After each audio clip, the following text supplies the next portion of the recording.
Once gone, it can never come back. Yes, life is like that. In their heyday, modern women thought they'd be fine forever. But when they hit a recession, the reality check was relentless. If you said that as a man, you might be seen as the villain or the devil personified. But these women don't care if it's a lie. This is why men literally, and sorry to sound misogynistic, men stand up and fight against their flaws. While most women would prefer to blame external factors, they usually don't blame society, their upbringing, or other factors when men become obscenely fat, etc. They just overcome their shortcomings and improve. Some women have also dared to take this noble step, fighting to uphold their own values. But the political correctness movement is so powerful that men who reject flawed women are bad people. Plus, a guy is a worse guy if he prefers women with less luggage. So I did an experiment just to prove that everyone is pussy. I got fat to 250 plus pounds, and then I lost the weight systematically 6-7 months by controlling my calories and not being a pussy about it. It's a choice. That's what I'm saying. You chose to be fat. Were you born that way? That's irrelevant. Did you have an opportunity to have that decision? Because I never had that decision. If you're fat, you made a conscious decision to overeat. You are in control of every single morsel of food that goes into your mouth. So we can't sit here and be like, no, they have a body thing because of their thyroids or slow metabolism or body type. None of this shit exists. In today's video, we're talking about women who suffered in their downfall after enjoying unquoted fun. Why men are told to accept any type of woman and more. Stay tuned because I'm sure you'll enjoy this. This chick in the previous clip pretty much proves how imperfect women are. She said she never made that decision, which probably means she never decided to gain weight. But it's good for her. She's frankly charming, but at the same time has a very biased view of the world. Who knows if she's attractive without makeup, but let's set that aside. She's an example of defending a woman's situation, but she's unlikely to make any headway with a man who doesn't meet all of her standards.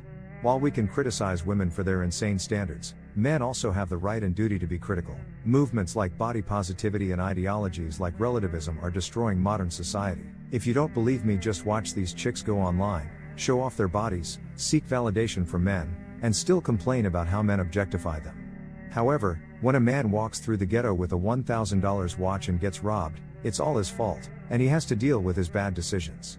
The world of clowns we live in today only gives men good reasons to go abroad or go abroad alone because it is not good to follow those stupid rules. It's disappointing to check all the boxes and not be respected or ghosted, as evidenced by the rise of Passport, Brothers, mgtow, Monk Mode, and other communities. Interestingly, men are not as harsh as women. Because while women want triplets, 6 guys, nice guys and any props, men want supportive, humble, non-combatant women who are an asset, not a liability. Let's say me and you are walking down the street and some guy robs your purse and runs away. And he punches you in the process. And I just stand there looking at what's going on. And then you have to scream at me to say, go get him. And then I think about it and then I go get him. What's more attractive? You screaming at me to go do my job, or I just react and punch him and get your bag back for you?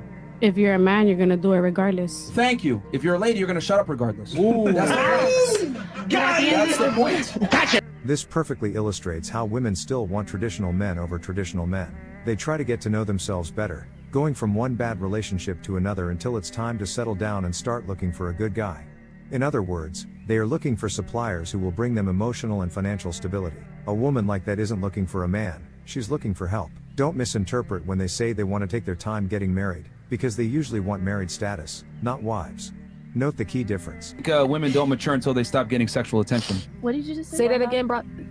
I said women don't mature until they stop getting sexual attention from the opposite gender. Why do you believe Women don't mature. I'll back up why I said that. Okay. The reason why I said that is because when girls are getting pursued by men and getting options and guys hitting up on Instagram, dating apps, whatever, the world is their oyster. It's awesome. I got a bunch of guys pursuing me. I get the privilege of being kind of in a delusional fantasy world where I think I deserve a man that's a millionaire, 6 foot plus, etc. Because I've dated a few, maybe I hooked up with one here, maybe I kissed one here. I think I deserve this caliber of man, right?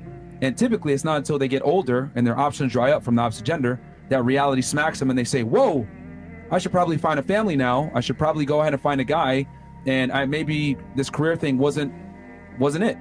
And I need to chase a family because it's going to give me the real fulfillment that I want. When conventional and or conscious men say if she wasted her adolescence, don't take her on her decline, it's not just because it's a good sounding rhyme. None of them. Chances are you've achieved so much with your fitness and finances that you don't eat crumbs anymore. Let's think of a better example. Imagine you are LeBron James, is also called one of the GOATs of the NBA. No argument. Come on now. After you make millions of dollars as a basketball player and improve your skills year after year, there comes a team that only pays you $100,000 a year. While many athletes and regular folks would agree, you wouldn't. The same principle applies to relationships. High-quality men usually want a high-quality woman, aka shapely, feminine, good-natured women with little or no body type. Somebody comes in for a job interview, and in the last 5 years they've had 20 jobs. How do you look at them? It's a problem. It's a problem. Somebody Something's comes wrong. for a job interview, and they're 32 years old, and from 22 till 32, they've worked at 2 companies. How do you look at them? Yeah, positive. Positive. I sit there and I say, wow. The same exact way we don't like to see people with too many jobs on their resume, we don't like to see too many boyfriends and body count on the resume. The labor market analogy is really great. Even though modern women believe that men don't suck and all they want is female intimacy, many men are still monogamous, committed. However, when they try to be a woman, they are played with because women have so many options at their disposal. So if a guy seems more exciting at that particular moment, the faithful get dumped. If you've been in this world long enough, you probably know such a cheesy self-development quote. If they see you as an option, don't make them a priority or anything like that. What matters is the underlying information. With his physical prowess, financial prowess, and even his seduction skills, he's a good guy whose live game can still be put on the back burner despite a few options. However, Chad and Tyrone seem more exciting than a hard-working man with dreams of starting a wonderful family. While this is a noble and beautiful goal, it's more practical as a man to mind his own business rather than seek out women where women are rarest. If you've made up your mind and told yourself that backwall women are not the type of dating or marriage dating material, let me tell you.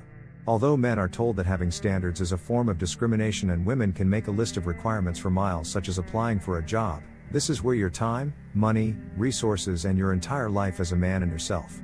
If you've put yourself first, then you've made an excellent decision. The red pill may be bitter, but the fruits of accepting the truth about dating and relationships are sweet and honest, and far healthier than eating crumbs. Let it sink in. Stay strong, guys. As always, I wish you all the best. Now it is your turn. What do you think? Will the era of persistence come back? Have you ever been told that it's bad for you to have standards? Let me know your thoughts in the comments section below. Thanks for watching. If you find this video valuable, hit the like and subscribe buttons, hit the notification bell so you don't miss future uploads. Leave a comment and share. See you in the next video, guys. See you next time, our channel.